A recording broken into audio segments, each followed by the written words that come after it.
और अब वक्त खबरों को रफ्तार के साथ जानने का, यानी कि भारत सुपरफास्ट का रुख करते हैं फटाफट अंदाज में। गुजरात के तटीय इलाकों में बड़ा बिपरजॉय का खतरा। 15 जून को दोपहर बाद टकराने का अलर्ट जारी। अलर्ट पर गुजरात के 13 जिले। गुजरात के अरावली और द्वारका में दिखा बिपरजॉय का असर। तेज हवाओं के साथ हुई बारिश। गुजरात के कच्छ के कांडला पोर्ट कराया गया खाली। करीब 2000 लोगों को सुरक्षित स्थानों पर भेजा गया। गुजरात में अब तक 30,000 लोगों का किया गया रेस्क्यू। एनडीआरएफ की 17 और एसडीआरएफ की 11 टीमें तैनात। बिपरजॉय तूफान को लेकर आईएमडी डिपार्टमेंट का अलर्ट। द्वारका, जामनगर, कच्छ में सबसे ज्यादा बारिश होने की आशंका। बिपरजॉय से निपटने के लिए इंडियन आर्मी पूरी तरह से तैयार। एनडीआरएफ के साथ मिलकर राहत बचाव की योजना बनाई गई। बिपरजॉय तूफान का ट्रेनों पर असर। 69 ट्रेनें कैंसिल हुई, वहीं 32 को रोका गया। पश्चिम रेलवे के सीपीआरओ का बयान। बिपरजॉय तूफान की वजह से तटीय इलाकों में खतरा बरकरार। 12 घंटों में 15 किलोमीटर प्रति घंटे कम हुई हवा की रफ्तार। चक्रवाती तूफान बिपरजॉय पर केंद्र सरकार अलर्ट। गृह मंत्री अमित शाह ने तैयारियों को लेकर की समीक्षा बैठक। दिल्ली में आपदा प्रबंधन के लिए 3 योजनाओं का ऐलान। गृह मंत्री अमित शाह ने कहा कि 8,000 करोड़ की लागत से योजनाओं पर होगा काम। केंद्रीय स्वास्थ्य मंत्री मनसुख मांडविया ने ली तैयारियों का जायजा। भुज की मिलिट्री बेस पहुंचे। गुजरात के ओका में देवदूत बने कोस्ट गार्ड के जवान। तूफान में फंसे निजी कंपनियों के कर्मचारियों को बाहर निकालकर बचाई जान। सीतामढ़ी में मानसून की हुई पहली बारिश। लोगों ने ली राहत की सांस। झमाझम बारिश के बाद मौसम हुआ सुहाना। गिरफ्तार होने के बाद पूर्व अमेरिकी राष्ट्रपति डोनाल्ड ट्रंप हुए रिहा। कोर्ट ने बिना किसी शर्त के रिहा किया। मियामी हाई कोर्ट हाउस में डोनाल्ड ट्रंप हुए थे गिरफ्तार। सीक्रेट डॉक्यूमेंट्स का है मामला।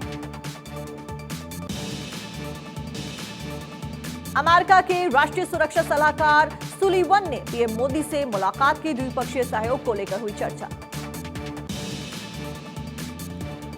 जेक सुलीवन के साथ बैठक के बाद पीएम मोदी ने किया ट्वीट। कहा, अमेरिका दौरे को लेकर उत्सुक हूं। दोनों देशों के संबंध मजबूत। अमेरिकी एनएसए जेक सुलीवन ने अजित डोभाल से भी की मुलाकात। दोनों के बीच द्विपक्षीय, क्षेत्रीय और वैश्विक एजेंडों पर हुई चर्चा। मुलाकात के बाद अजित डोभाल और जेक सुलीवन ने एक बैठक को संबोधित किया। बैठक में भारत अमेरिका सहयोग पर हुई चर्चा। 21 जून को अमेरिका के लिए रवाना होंगे प्रधानमंत्री नरेंद्र मोदी। कई कार्यक्रमों में शिरकत करेंगे। 22 जून को व्हाइट हाउस जाएंगे प्रधानमंत्री मोदी। वहां पीएम मोदी कगो दी जाएंगी 21 तोपों की सलामी। गाजियाबाद कोर्ट में शाहनवाज उर्फ बद्दो को 14 दिन की न्यायिक हिरासत में भेजा। ऑनलाइन गेम्स और धर्मांतरण के मामले में मुख्य आरोपी है शाहनवाज। शाहनवाज का पाकिस्तान कनेक्शन आया सामने। शाहनवाज के पास मिली पाकिस्तान से जुड़ी एक ईमेल आईडी। मोबाइल से भी संदिग्ध डेटा बरामद। शाहनवाज से केंद्रीय सुरक्षा एजेंसियों के अधिकारी आज कर सकते हैं पूछताछ। हो सकता है बड़ा खुलासा। आर्म्स एक्ट मामले में गैंगस्टर लॉरेंस बिश्नोई की पेशी आज वीडियो कॉन्फ्रेंसिंग के जरिए पटियाला हाउस कोर्ट में होगी पेशी। असम के सीएम हिमंता बिस्वा शर्मा आज गृह मंत्री अमित शाह से कर सकते हैं मुलाकात। मणिपुर के हालात पर दे सकते हैं रिपोर्ट। सूत्रों के हवाले से खबर। वसुंधरा राजे के झारखंड दौरे का आज दूसरा दिन। सुबह देवघर में बाबा बैद्यनाथ धाम में करेंगी पूजा अर्चना। बीजेपी कार्यकर्ताओं से भी मुलाकात करेंगी। पूजा के बाद देवघर में प्रेस कॉन्फ्रेंस करेंगी वसुंधरा राजे। इसके बाद दुमका के खिराबनी में करेंगी जनसभा। हिमाचल प्रदेश के कुल्लू में जेपी नड्डा आज करेंगे रैली। मोदी सरकार के 9 साल के कामों को बताएंगे। यूपी के मुख्यमंत्री योगी आदित्यनाथ आज अयोध्या के दौरे पर। मंदिर निर्माण कार्य के निरीक्षण करने के लिए अफसरों के साथ समीक्षा बैठक भी करेंगे। सीएम योगी मेधावी विद्यार्थियों को आज करेंगे सम्मानित। 1745 मेधावी छात्रों को टैबलेट वितरित करेंगे। लखनऊ लोकसभा में कार्यक्रम का होगा आयोजन। दिल्ली में बीजेपी मुख्यालय में बिहार कोर ग्रुप की बैठक आज। संगठन महासचिव बीएल संतोष की अध्यक्षता में होगी ये बैठक। सम्राट चौधरी बैठक और विनोद तावड़े भी रहेंगे मौजूद। लोकसभा चुनाव में रणनीति को लेकर होगी चर्चा। दिल्ली में यूनिफॉर्म सिविल कोड को लेकर बैठक आज। कॉन्स्टिट्यूशन क्लब में होगी ये बैठक में यूसीसी के लिए गठित ड्राफ्ट कमेटी करेगी चर्चा। प्रवासी उत्तराखंडी भी होंगे शामिल। पश्चिम बंगाल में पंचायती चुनाव के लिए नहीं बढ़ेगी नामांकन की आखिरी तारीख। कलकत्ता हाईकोर्ट का आदेश। बिहार कैबिनेट की बैठक में सीएम नीतीश कुमार का बड़ा फैसला। विधायकों का फंड बढ़ाया गया। 12 प्रस्तावों पर लगाई मोहर। विपक्षी एकता की मुहिम चला रहे नीतीश कुमार को लगा तगड़ा झटका। जीतन राम मांझी के बेटे संतोष सुमन ने मंत्रिमंडल से दिया इस्तीफा।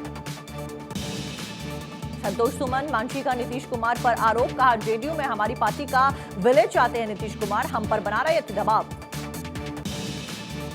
ललन सिंह का पलटवार। बोले, संतोष मांझी नहीं चाहते महागठबंधन का हिस्सा। संतोष मांझी के इस्तीफे पर बोले डिप्टी सीएम तेजस्वी यादव। कहा, जीतन राम मांझी और संतोष मांझी को नीतीश ने आगे बढ़ाया, निजी कारणों की वजह से दिया गया इस्तीफा। बेटे संतोष सुमन के इस्तीफे के बाद बीजेपी विधायक पवन जायसवाल से मुलाकात की जीतन राम मांझी ने। बीजेपी में जाने पर संशय अब भी बरकरार। संतोष सुमन के इस्तीफे के बाद बीजेपी नेता शाहनवाज हुसैन ने कसा तंज। कहा, एक एक कर महागठबंधन से दूर हो रहे हैं लोग। नीतीश की विपक्षी एकता की मुहिम की निकली हवा। कुरुक्षेत्र में खत्म हुआ किसानों का आंदोलन। किसानों ने कहा कि सरकार ने मानी हमारी मांगे। ओबीसी आरक्षण को लेकर विपक्षी दलों पर जेपी नड्डा का हमला। कहा, ओबीसी आरक्षण में हो रही है सेंधमारी। बंगाल, बिहार, राजस्थान, पंजाब में ओबीसी के हितों के हनन का आरोप। ट्विटर पर सीएम योगी की फैन फॉलोइंग बढ़ी। फॉलोअर्स की संख्या 2.5 करोड़ के पार पहुंची। इस आंकड़े तक पहुंचने वाले वो पहले सीएम हैं योगी। नीट परीक्षा के नतीजे घोषित। परीक्षा में कुल 11.45 लाख स्टूडेंट पास हुए। सबसे ज्यादा यूपी के छात्र हुए कामयाब। गो फर्स्ट एयरलाइन की उड़ानें 16 जून तक रद्द। परिचालन संबंधी कारणों से किया गया फैसला। यात्रियों को रिफंड किए जाएंगे टिकट के पैसे।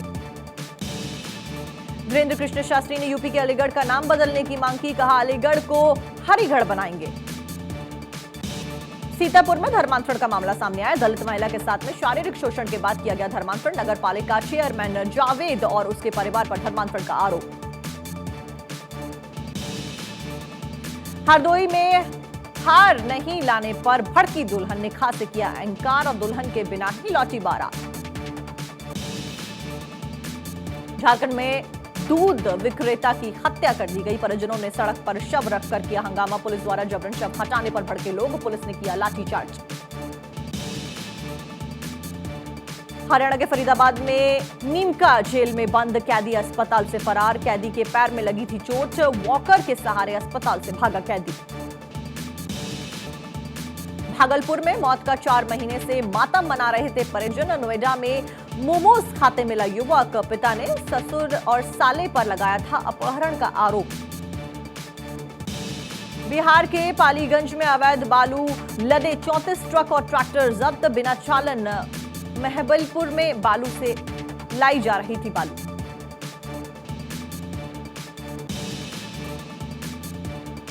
माधोपुर ने लोगों के लिए बनवाई 18 फीट की सड़क। माधोपुर से फतेहगढ़ साहिब तक बनी सड़क का हुआ लोकार्पण। गंगा जमुना ग्रुप की विभिन्न फर्मों में जीएसटी छापेमारी। 4 दिन की जांच के बाद 78,68,000 से ज्यादा की टैक्स चोरी पकड़ी गई। पंजाब पुलिस ने लुधियाना में पलंग में मिली डेड बॉडी की गुत्थी सुलझाई। भतीजे सुखविंदर पर चाचा गुरदीप की हत्या का आरोप। मध्य प्रदेश के इंदौर में नफरती गैंग के खिलाफ पुलिस ने तेज किया अभियान। मस्जिद में आपत्तिजनक सामग्री फेंकने के मामले में पुलिस की तफ्तीश तेज। कार के नंबर के आधार पर आरोपी को जल्द पकड़ने का दावा। दिल्ली के कालिंदी कुंज इलाके में हुई फायरिंग की वारदात में 3 लोग गिरफ्तार। मुख्य साजिशकर्ता, शूटर और हथियार सप्लायर को पुलिस ने पकड़ा। सहारनपुर में तेज रफ्तार ट्रक ने कार को मारी टक्कर, कई लोग हुए घायल, सभी का अस्पताल में चल रहा है इलाज। पंजाब के होशियारपुर में दिल दहला देने वाला हादसा सामने आया। ट्रेन की चपेट में आने से एक बुजुर्ग महिला की हुई मौत। दसूहा इलाके की घटना। गाजियाबाद में तेज रफ्तार कार का कहर, कार सवार ने साइकिल सवार को उड़ाया। साइकिल सवार की हालत नाजुक, युवक को उड़ाने का सीसीटीवी वीडियो आया सामने। हरियाणा के पलवल में तेज रफ्तार कार का कहर, ओवरलोडेड ट्रक ने मारी कार को टक्कर, 2 लोगों की मौत, ट्रक ड्राइवर हुआ फरार। यूपी के फरुखाबाद में तेज रफ्तार कार का कहर, पुलिस की गाड़ी ने बाइक सवार को रौंदा। ओडिशा के डोंकलाल में ब्लास्ट और फर्नेस में विस्फोट से 19 लोग घायल। मेरामंडली के प्लांट में हुई दुर्घटना, अस्पताल में घायलों का इलाज जारी। शिरडी के साईं प्रसादालय में भक्तों को मिला खास आमरस का प्रसाद। पुणे के भक्त ने भेजा था 2.5 टन केसर आम का तोहफा। मनचाहा वर पाने की इच्छा रखने वाली छात्रा इस कलयुग में कर रही है बड़ा तप। गंगोत्री से बागेश्वर गंगा कलश लेकर निकली शिवरंजनी।